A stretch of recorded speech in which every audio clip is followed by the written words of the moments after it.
kadib markii dagaalo kala duwan ay ka dhacayeen muddooyinkii lasoo dhaafay inta u dhaxaysa duleedka ama ex control afgooye ee degmada afgooye iyo qaybo kala duwan ee dadku ay u qaxeen ceelasha biyaha ayaa lagu soo waramayaa in wafdi uu hogaaminayo madaxweynaha dowladda ku-meel gaarka ee Soomaaliya ay gaareen magaalada afgooye oo ay khudbado kala duwan ka jeediyeen. Nimco Maxamed Bashiir ayaa warkan ka soo dirtay degmada afgooye ee gobolka Shabeellada Hoose. madaxweynaha dowladda ku-meel gaarka Soomaaliya Sheekh Shariif Sheekh Axmed oo ay weheliyaan xubno ka tirsan labada gole ee dowladda saraakiisha qaybaha kala duwan ee ciidanka xoogga dalka iyo kuwa AMISOM ayaa kormeer indhaindhayna ku tagay deegaanadii ugu dambeeyay ee ciidamada dowladda iyo kuwa AMISOM ay kala wareegeen xarakada Al-Shabaab. madaxweyne Shariif Sheekh Axmed oo ay galbinayeen kolonyo gaadiidka dagaalka ah ayaa ugu horeen kormeerkiisa ka bilaabay deegaanka ceelasha biyaha gaar ahaan suuqii ganacsiga oo ay ku sugnaayeen dad aan sidaas u badnayn kuwaas oo madaxweynuhu mid u wareystay isagoo sidoo kalena ballanqaadi u sameeyay. sidoo kale goobaha caanka ee uu madaxweynuhu soo indheeyay ayaa waxaa ka mid ahayd barxad caan ku ahayd dibadbaxyada isla markaasina ay ka qudbeyn jireen mas'uuliyiinta xarakada Al-Shabaab taasi oo ku taala deegaanka Calamada. waxaa sidoo kale goobaha uu madaxweynuhu tagay ka mid ahayd buundada degmada afgooye saldhigga iyo xarunta degmadaasi isagoo kadibna booqashadiisa madaxweynuhu ku soo afjaray beerta caanka ka ah degmada afgooye ee Sheekh Saayir bin Suldaan halkaas oo uu kulan kula yeeshay oday dhaqameedka deegaanka iyo saraakiishii hogaaminaysay dagaaladii ay ciidamada dawladdu kula wareegeen degmada afgooye iyo deegaano kale.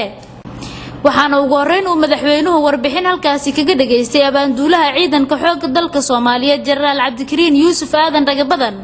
iyo abaanduule ku-xigeenka ciidanka AMISOM Generaal Bool oo labaduba sheegay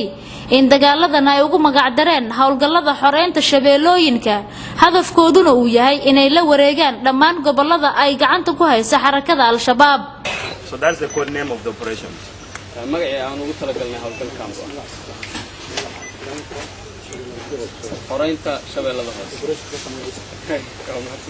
So the idea of the operation is to ensure that we liberate the whole of Shabelle.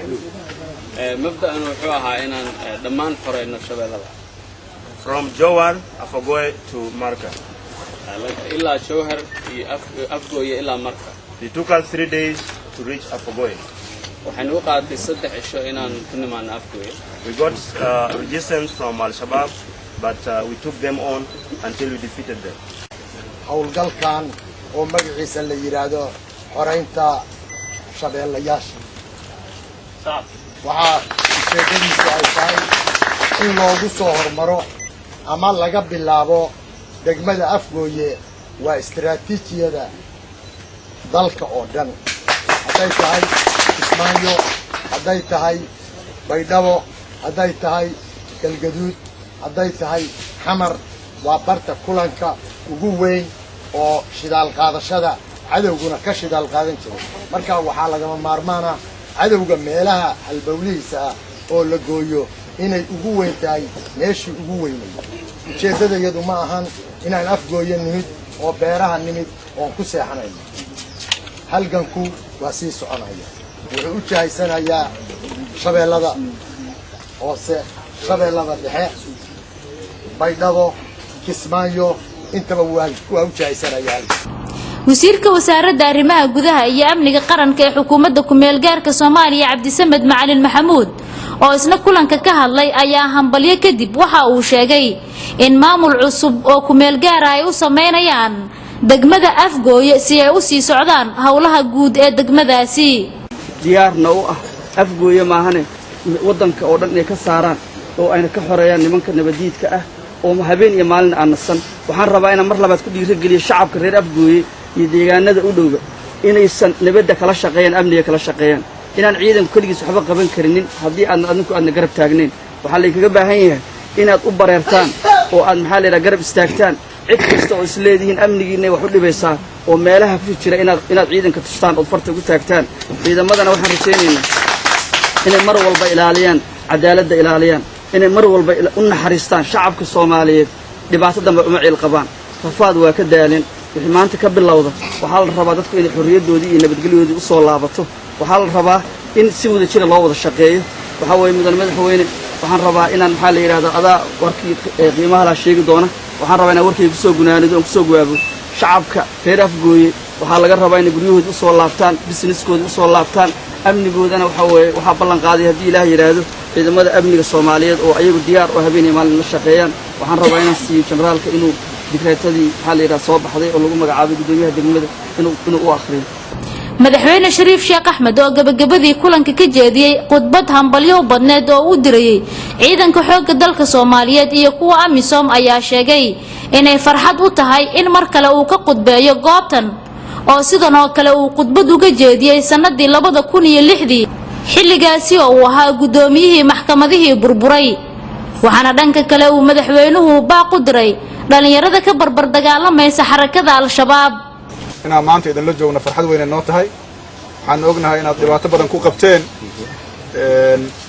joogitaanka al-qaacida iyo jujuubkooda iyo cabsigelintooda iyo argagaxintooda iyo dilkooda